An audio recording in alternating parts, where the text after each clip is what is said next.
নবপত্রিকা স্নানের সূচনা হয় সপ্তমীর। গণেশের পাশে এই কলা বউ আসলে কে? আদৌ গণেশের কেউ হয়?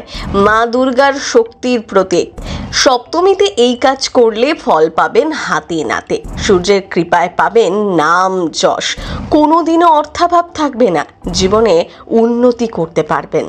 সপ্তমীর সকালে হয় নবপত্রিকা স্নান। এটি দুর্গাপুজোর একটি আবশ্যিক আচার। নবপত্রিকার আক্ষরিক অর্থ নটি পাতা। আসলে অবশ্য নটি পাতার সাথে থাকে শিকড়ও। এগুলো হলো কলা, কচু, হলুদ, জয়ন্তী, বেল, দারিম, অশোক, মান ও ধান। একটি কলা গাছের সাথে অপর 8টি উদ্ভিদের শিকড় ও পাতা বেঁধে দেওয়া হয়। অপরাজিতা লতা দিয়ে এই বাঁধুনির কাজ দেওয়া হয়। তারপর লাল পাড়, সাদা শাড়ির আচ্ছাদনে ঘোমটা পরা বধূর আকার দেওয়া হয়, সিঁদুর পরানো হয়। নবপত্রিকার প্রচলিত নাম হলো কলা বউ। মনে করা হয় গণেশের বউ কলা বউ, কিন্তু আসলে তিনি গণেশের বউ নন। প্রচলিত ধারণা অনুযায়ী কলা বউ দুর্গার পরিবারের একজন। ষষ্ঠীর দিন বেলগাছের নিচে দুর্গার বোধন যেখানে হয় সেখানেই রাখা থাকে নবপত্রিকা। হলুদ সুতো, শ্বেত অপরাজিতা দিয়ে মোট 9টি গাছের কাণ্ডকে এক করে বাঁধা হয়। আসলে নবপত্রিকা হলো মা দুর্গারই আরেক রূপ।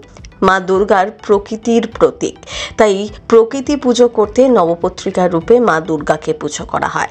সপ্তমী দিন সকালে নবপত্রিকাকে কাছের কোনো নদী বা জলাশয়ে নিয়ে যাওয়া হয়। পুরোহিত নিজেই কাঁধে করে নবপত্রিকা নিয়ে যান। তার পিছনে ঢাকিরা ঢাক বাজাতে বাজাতে আর মহিলারা শঙ্খ ও উলুধ্বনি দেন। শাস্ত্রবিধি মেনে স্নান করানোর পর নবপত্রিকাকে নতুন লাল পাড় সাদা শাড়ি পরানো হয়। তারপর মণ্ডপে ফিরে এসে দেবীর ডান দিকে একটি কাঠের আসনে স্থাপন করা হয় নবপত্রিকাকে।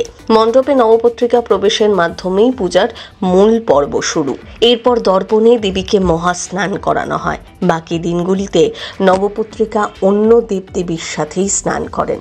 দেবী ভগবতে নবদুর্গার উল্লেখ থাকলেও নবপত্রিকার কোনো উল্লেখ পাওয়া যায় না। আবার কালিকা পুরাণে এই নিয়ম না থাকলেও সপ্তমীতে পত্রিকা পুজোর কথা বলা আছে। কৃত্তিবাসী রামায়ণেও এর উল্লেখ পাওয়া যায়।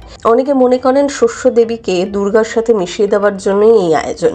নবপত্রিকা আসলে শস্য দেবীরই পুজো।